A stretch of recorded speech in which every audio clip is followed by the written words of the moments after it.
Ny mety toetry ny andro eny an-dranomasina ny alahady 20 May 7:20 amin'ny 9 maraina hatramin'ny alatsinainy 7 May 7:20 amin'ny 9 maraina. Mbola hikorotana hatrany ny fifamoivoizana sy ny asan-dranomasina morontsiraka analanjy sy atsinanana ho amin'ny androany 17 ny volana May 7:20. Aherin'ny ranomasina ka mety hahatratra hatramin'ny 2.9 metatra ny haavon'ny onja ary ho sarotra arak'izany ny fifamoivoizana fa mety hiteraka faharendrehan'an-dranomasina izany raha tsy mitandrina. Ny faritra voakasika izany moa dia ny fampitandremana loko mavo any Tanjonangotsy hatrany Mahanoro. Entanina ireo izay voakasika ity fampitandremana ity mba hanaraka ny toromarika omen'ny manam-pahefana isa tokony. Ho amorontsiraka atsinanana Tanjona Bobaomby hatrany amin'ny Tanjonangotsy andraona manakapobeany ary mety arahana orana malefaka indraindray. Ho avy atsimo atsinanana andrifotra ka ho 20 hatramin'ny 7:30 km isan'ora hahatratra 5:70 km isan'ora indraindray. Anonja be ny ranomasina ary ny haavon'ny onja dia manodidina ny 2 metatra. Tanjona Angotsy hatrany Mahanoro anorana malefaka somary miatoato. Ho avy atsimo na atsimo atsinanana andrifotra ka ho 9:20 hatramin'ny 20 km isan'ora hahatratra 7:30 km isan'ora indraindray.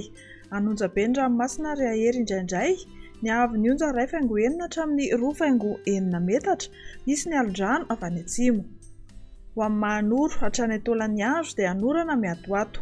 Ho avy atsinanana na atsimo atsinanana andrifotra ka ho 9 hatramin'ny 20 km isan'ora, iodina ho avy avaratra atsinanana ny atsimo farafangana ka ho 9 hatramin'ny 20 km isan'ora. Anonja be ny ranomasina ary ny haavon'ny onja dia manodidina ny 2 metatra, misy ny alondrano avy any atsimo. Ho any Antolan'Andro hatrany any Tanjona Vohimena andrahoana mitsitokotoko.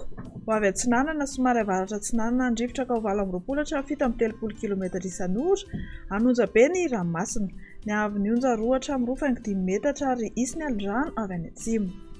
Ho amin'ny morontsiraka andrefana Tanjona Vohimena hatrany amin'ny Tanjona Akaboa ibalika ny masoandro. Ho avy atsinanana na atsimo atsinanana andrifotra ka ho 9 hatramin'ny 20 km isan'ora hahatratra 7:30 km isan'ora indraindray. Anonja be ny ranomasina ary ny haavon'ny onja dia 1.9 hatramin'ny 2.2 metatra ary isy ny alondrano madinika avy atsimo. Tanjona Akaboa hatrany amin'ny Tanjona Vilanandro ibalika ny masoandro. Ho avy atsimo ny rivotra amin'ny ankapobeny ka ho 9:20 hatramin'ny 20 km isan'ora adimy mpanonja kosa ny ranomasina. Ny haavon'ny onja 8.5 hatramin'ny 1.2 metatra. Tanjona Vilanandro hatrany Analalava ibalika ny masoandro. Ho avy atsimo na atsimo atsinanana andrifotra ka ho 9:20 hatramin'ny 20 km isan'ora hahatratra 7:30 km isan'ora eo anelanelany Mahajanga sy Analalava. Ho tonona adimy mpanonja ny ranomasina.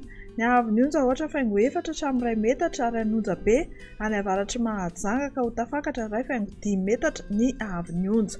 Amaranantsika azy Analalava hatrany amin'ny Tanjona Bobaomby andrahoana vitsy na ibalika ny masoandro. Ho avy atsimo atsinanana andrifotra ka ho 9 hatramin'ny 7:20 km isan'ora ho tonona adimy mpanonja ny ranomasina ary ny haavon'ny onja 8.4 hatramin'ny 1 metatra.